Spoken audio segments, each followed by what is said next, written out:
हरि ओम। नमस्कार। जय श्री कृष्ण। श्रीमद् भागवत कथामृत श्रवण मालिका में कल प्रबोधिनी एकादशी के शुभ दिन पर भगवान श्री कृष्ण के महाप्रयाण के प्रसंग को देखा। चातुर्मास प्रारंभ के पूर्व देवशयनी आषाढ़ी एकादशी के शुभ दिवस पर श्रीमद् भागवत कथा पुराण को प्रारंभ किया था। आज चातुर्मास की समाप्ति के शनि प्रदोष के दिन पूर्णाहुति करने जा रहे हैं। श्रीमद् भागवत के 11 स्कंदों का विवरण चतुश्लोकी भागवत के साथ अधिकारी स्कंद, साधन स्कंद, सर्ग, विसर्ग, स्थान, पोषण, उत्तय यानी कर्म वासना, मनवंतर, ईशानु कथा, निरोध और मुक्ति के स्कंद तक से श्रवण किया। अब 12वां स्कंद आश्रय स्कंद का विवेचन करेंगे।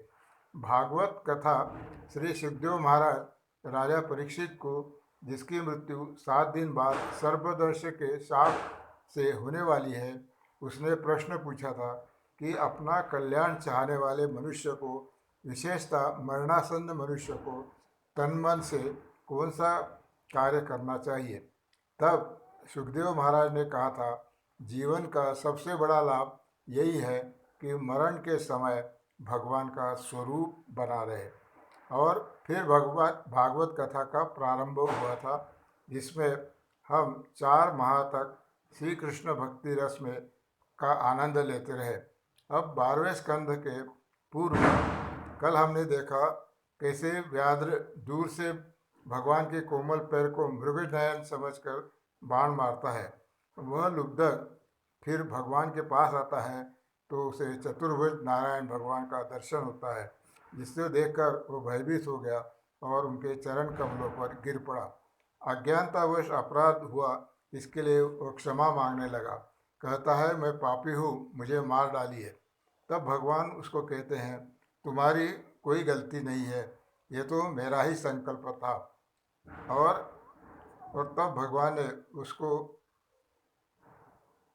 कहा कि तुमसे कोई गलती नहीं हुई है, तुम्हें अब मैं वैकुंठ भेज रहा हूँ। इस प्रकार ने उसे स्वर्ग की प्राप्ति हुई।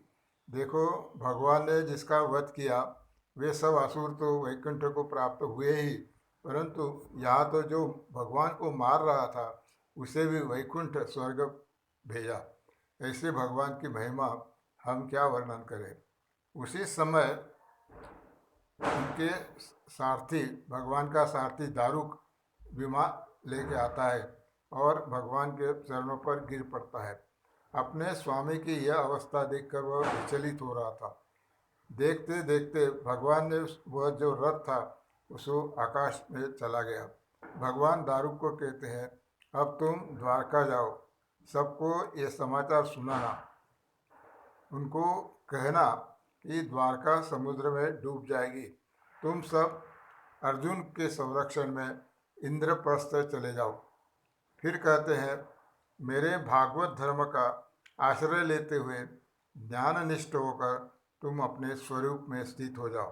दारुक के द्वारका जाने के बाद समस्त देवतागण, ऋषिगण भगवान का महाप्रयाण देखने के लिए वहाँ आते हैं और भगवान की लीलाओं का गान करने लगते हैं। लेकिन तभी आश्चर्य होता है, अभी तक सामने दिखाई देने वाले भगवान क्षण भर में दृष्टि से ओझल हो जाते हैं। वह कहाँ गए समझ में नहीं आता, किसी को कुछ भी समझ में नहीं आया।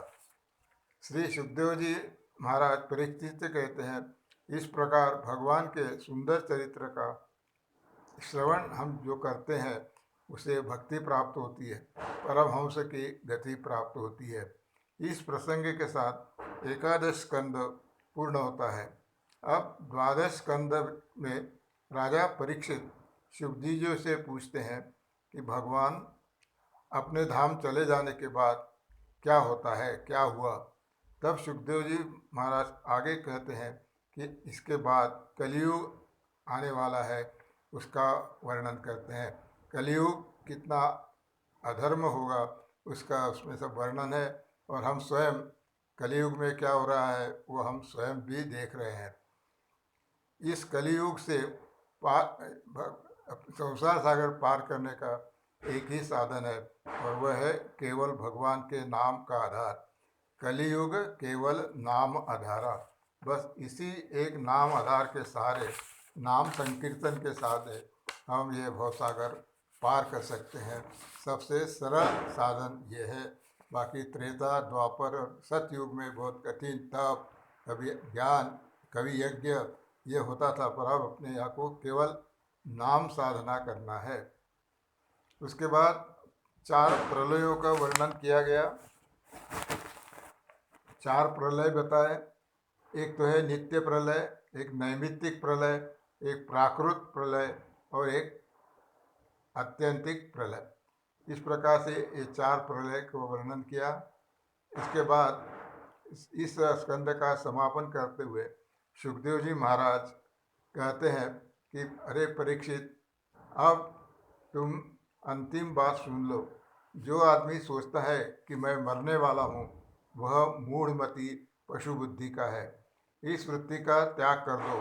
तुम्हारा न तो जन्म हुआ न मरण, केवल देह का जन्म मरण होता है। परीक्षित, अब तुम सब छोड़कर आत्मस्वरूप में स्थित हो जाओ। ऋषि शाप के अनुसार तक्षक आएगा, पर वह तुम्हारा कुछ भी बिगाड़ नहीं सकेगा। बोले, जब तक मैं यहाँ बैठा रहूँगा तब तक वह नहीं आएगा। राजा परीक्षित कहते हैं कि आपने मेरे सामने श्री हरि को साक्षात प्रकट करा दिया। आपका मैं कभी भी उपकार भूल नहीं सकता। आप तो भगवान के साथ एक रूप हो चुके हैं। अब मैं भयभीत नहीं हूँ। राजा परीक्षित ने सब कुछ छोड़ दिया था। अब उसका अहम भाव सब समाप्त हो गया था। वह स्वयं में गुम हो गया था। यह सुनकर एक क्षण भी न रुकते हुए भगवान सुखदेव महाराज जाने लगते हैं। तब राजा परीक्षित उनकी पूजा वंदना करते हैं। अब औपचारिकता मात्र रह गई है। सबके सामने तक्षक के विष ज्वाला से परीक्षित का शरीर जलकर भस्म हो जाता है। इस प्रकार परीक्षित को मोक्ष की प्राप्ति होती है। भागवत शास्त्र हमें मरने की कला सिखाता है, तो गीता शास्त्र हमें जीवन जीने की कला सिखाता है। अंत में उपसंहार करते हुए सूत जी सबकी वंदना करते हैं और कहते हैं, श्री हरि को प्रणाम करते हैं और ओम कृष्ण शरणम मम, ओम नमामि हरि परम, इसका वो ध्यान करते हैं। इस संकल्प अब हम उपसंहार करते हुए सूत जी सबकी वंदना करते हैं और कहते हैं, यम ब्रह्मा वरुणेन्द्र रुद्र मरुता स्तुन्वन्ति दिव्यै स्तवै वेदै सांग पदक्रमोपनिषदै गायन्ति यम सामगा ध्यानावस्थित तद्गदेन मनसा पश्यन्ति नं योगिनो यस्यान्तन विदु सुरा सुरगणा देवाय तस्मै नमः, देवाय तस्मै नमः। और फिर कहते हैं, श्रीमद् महाभागवत पुराण ममलम यद्वेषणात्मानां प्रियं यास्मिन् परमहंस्य मे कमलं ज्ञानं परम गीयते तत्र ज्ञान विराग भक्ति सहितं नैष्कर्म्य भाविष्कृत तत्शृणुन् विपठन विचारण परो भक्त्या तिमुच्यतः। इस प्रकार से भगवान कहते हैं। और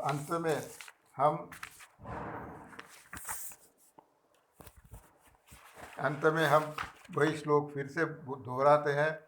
जन्मादस्य यतोन्वया दिनरत स्वार्थे भिज्ञ स्वराट तेने ब्रह्म हृदय आदि कवये मुह्यन्ति यत् सूर्यया तेजो वरिमृदां यथा विनिमयो यत्र त्रिसर्गोर्मृषा धाम्ना स्वेन सदा निरस्तकुहकं सत्यं परम धीमहि, सत्यं परम धीमहि।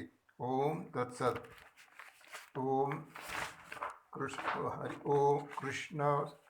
कृष्णं शरणं मम, श्रीकृष्ण शरणं मम, श्रीकृष्ण शरणं मम। अब आरती करते हैं। मंगल आरती प्रिया प्रीतम की, मंगल प्रीति रीति दो उनकी, मंगल कांति हंस ने दसनन की, मंगल मूर्ति बिना धून की, मंगल बनिक त्रिभंगी हरि की, मंगल सेवा सब सहचर की, मंगल शीर चंद्रिका मुकुट की, मंगल छवि नयनन में अटकी, मंगल अति कटि पियर पद की, मंगल माधुरी मधुर बैन की, मंगल शोभा कमल नयन की, मंगल क्रीडन जमुना तट की, मंगल चरण अरुण तरुवन की, मंगल करनी भक्ति हरिजन की, मंगल जुगल प्रिया भावन की, मंगल श्री राधा जीवन की, मंगल आरती प्रिया प्रीतम की।